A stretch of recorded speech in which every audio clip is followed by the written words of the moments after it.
the first thing we need to do is we need to upload the FASTQ files. How can we do this? Well, we go here to the Tools section, and you see that in the Tools section, there is a button called Upload. So when you click it, it opens an interface like this, and this will allow you to upload files to your history. So after you have uploaded them, they will appear here on the right in the history. And then you can select choose local file here. It means choose a file that's located on my computer.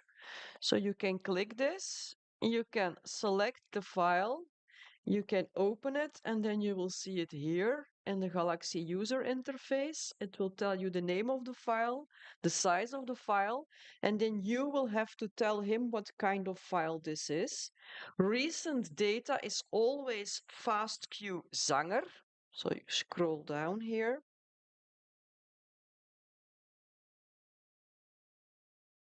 So this type, but as you can see, you can also upload zipped files. So in that case, you select fastqzanger.gz.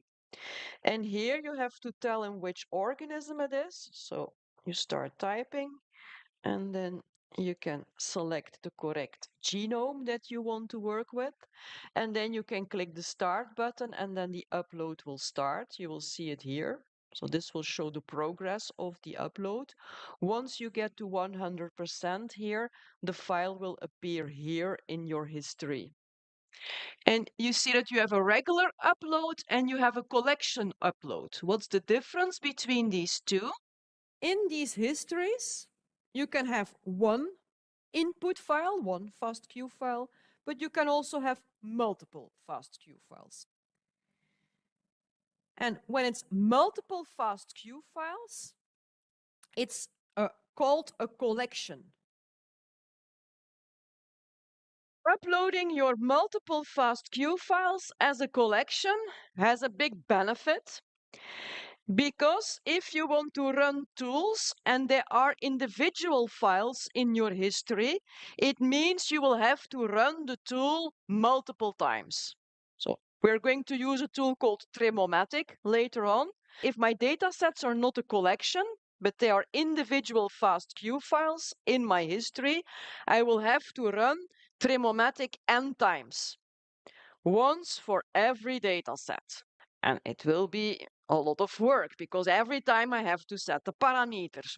If I have all my FASTQ files in one collection, it means I can run Tremomatic once, because if it's in a collection, I can run Tremomatic in batch. It will still run on every file separately, but simultaneously, in parallel. Then you put all your FASTQ files in a collection. And you only have to fill in the parameter form once here, and just tell him that you want to use it on a collection of FASTQ files. It does mean, however, that I have to use the same parameter settings on every FASTQ file. If this is not what you want, if one of your files has an issue and you have to do something special with it, well, then this doesn't work, a collection. But in most cases, if there are issues with your data, it will appear in every sample, and you can run them in batch. So with the same parameter settings. So, and that's what this thing is referring to. So when you click the upload button, regular means you upload them separately, individually. When you go for collection, it means that you are going to upload them all together and that you are going to build or store them in one collection so they can be processed in batch. Now you also have specific collections called paired collections that allow you to store paired end data. So the two FASTQ files that form a pair that come from the same sample will be paired in the history in Galaxy. And then you can also make a collection of these pairs. And that's a paired collection. So it will look like this. Yeah? Just like here, you will have multiple FASTQ files representing multiple samples. So that's what you also have here. But this time, since you have paired and data, each sample will be represented by 2 FASTQ files that belong together. And here again, the benefit is that you have to run Tremomatic only once and you will have the output for all your samples. You can choose here between different things. So you can choose a list. A list means that you have a number of FASTQ files, but they are not paired. So you use this for single end data. And you can also create a list of pairs. And that means that you will upload multiple files that belong to one or multiple samples, but the files are paired. So they contain the forward and the reverse reads from the same samples.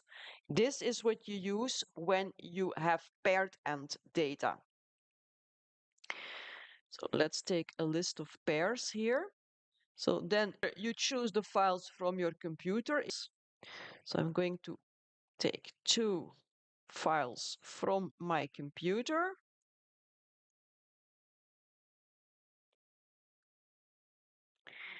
It works exactly the same as before, so he will show you the names of the files, the size of the files. Again, you will have to tell him what type of files they are, and this time you do this here. So it's recent data, so it means it is FastQ Zanger. They are not zipped, so I just select FastQ Zanger this time. And here you will have to tell him which organism they are. So in this case, again, it's human data. So you select the reference genome that you want to use, and then you can click start, and then he will start uploading them. So you will see the progress here. He will upload them one by one. When he has finished uploading, so when both of the files are 100% here, you will be able to click the build button, and the build button will allow you to pair the files, so to tell him which files belong together, which files come from the same sample. And for that, it's important that the files that come from the same sample, they have the same name. But one has _1, that's the forward reads, and the other one has _2, that's the reverse reads. Now your sequence provider should take care of that. And with the build button, he will take you to this part here. You will see a window that looks like this, and you will have to give a name for your collection. And then it will pop up like this in your history. So as one item in your history, and then when you click that name, you will see that he opens a new part in the history here, and you will see all the files that belong to that collection. So you don't see them individually in your history. They will pop up as one item. And when they do, it means that they are a collection and that you can process them in batch.